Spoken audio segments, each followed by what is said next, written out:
one factor factorial ANOVA, whereby this means that we only have one factor. In this case, we're talking about the feeds, and here we have the weight. And when we are talking about this, we want to see what is the influence of feeds on weight gain, maybe for the birds. These are just dummy variables. So let's say we have feeds A, B, C, D. So we want to see, is there a significant difference when you're feeding our birds feed A, B, C, and D? Which among these feeds tends to have a significant difference, or tend to have an influence on the weight gain of the birds? So first things first, remember we said that you need to have installed your data analysis toolpack in Excel. And our data analysis toolpack is usually found in the data toolbar. This is the data toolbar on our right far end corner, that is on the top right. This is the data analysis toolpack. If you've not installed data analysis toolpack, follow the previous videos, which I'll share the link on how to install data analysis toolpack. So one thing that you have to understand about Excel, we cannot be able to analyze this data in the form that it is right now. So the best thing is that we need to analyze it, we need to rearrange this data. And when we rearrange this data, we need it to be in such a way that if it is in terms of the feed, we have feed A, what are the data for feed A, feed B, feed C, feed D.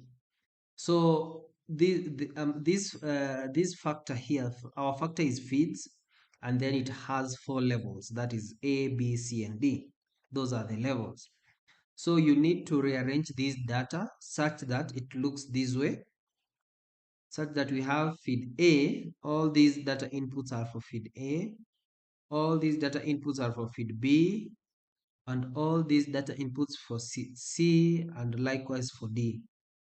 So once you have arranged our data this way, that's now where Excel can be able to analyze this data for us.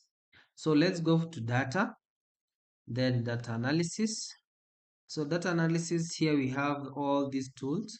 We are interested with single factor. We are talking about the ANOVA for single factor, because when you're saying about single factor, our factor is feeds. So it is only one thing. If let's say we could be having feeds and water, and let's say amount of water given, so the water could be another factor. So that all of us, and our dependent variable in this case is the weight gain. So it is single factor. So for single factor, and then you click OK. So once you click OK, we have the input range. The input range here is the data. So you select all these data. So once you have selected the whole data set, and then it comes here grouped by. What does it mean? It means that how is your data grouped? How are they, the levels? Are the levels arranged in columns, or are they arranged in rows?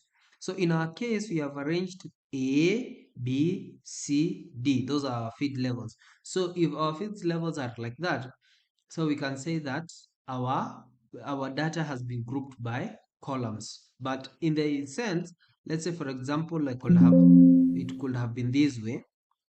You can take it that way, and then let's say I transpose it that way. So if I transpose it this way, so I could just go back to data analysis, single factor, and then select this data, all of it, and then say my data has been arranged in terms of rows. So that is how you're supposed to understand the analysis. So let's go and use the way we had arranged our data initially. Personally, I prefer arranging my data this way. So, and then we put it in a way that can say labels in the first row. So the first row, to tell Excel that, hey, the first row are the labels, or they are the levels of this factor. So take them as we quote unquote like variable names, but they're not variable, they are the levels for the factor. And of course, our output options, where we want our output to be pasted. So in this case, I've posted new worksheet ply. And here we have our results. And immediately, the first thing we usually see here is the groups. We have, these are the feeds. Now the groups will be the feeds. So we have A, B, C, D. All the way we have the average. This is the average. So you'll find that among these, feed D recorded the highest weight gain of 166.67, whereas A recorded the lowest weight gain at 161.